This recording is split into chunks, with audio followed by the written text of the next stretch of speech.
there. Welcome back to Feast and Farm Cooks, where today I'm going to teach you how to activate yeast. Do not panic, you can do it. Everybody is so scared of how to work with yeast, but let me show you how simple this really is. Here's what you're going to need to do it. First, you need some yeast. This is a package of active dry. You can get active dry or you can get instant. Instant yeast does not need to be activated in water, but active dry does. So I'm going to show you, most of the time this is what you're going to find. So we'll go active dry. I have a cup of warm water, we'll talk about that in a minute, and a little bit of sugar. Now, usually you're going to follow the instructions in the recipe for how much liquid to how much sugar. All of those things will be found in the recipe that you are making. So this is just for kind of demonstration purposes, but most of the baking recipes I do usually call for like a cup of water with the yeast. So there are 2 1/4 teaspoons of yeast inside this package. And before you use it, what I would want you to remember is that right here on the back, right up here will be an expiration date. Make sure that your yeast is still good before you use it, because guaranteed it's not. If it's past that expiration date, do not risk it, because yeast is a living organism. So we cut the top off the package and we dump the yeast into the warm water. Very easy. Okay, the next thing I'm going to do is add a teaspoon of sugar. Now sugar is going to feed the yeast and help it grow. So we're going to pour that in, and then we're just going to gently give it a stir.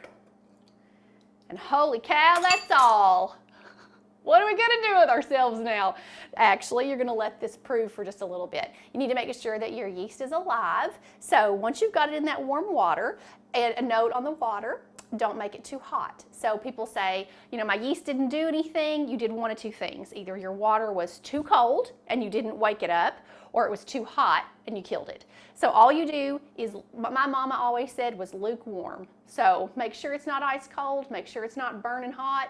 If you'd put a baby in it, it's probably just fine. So lukewarm, that's all I did here. And we drop that yeast in and we're gonna let it sit.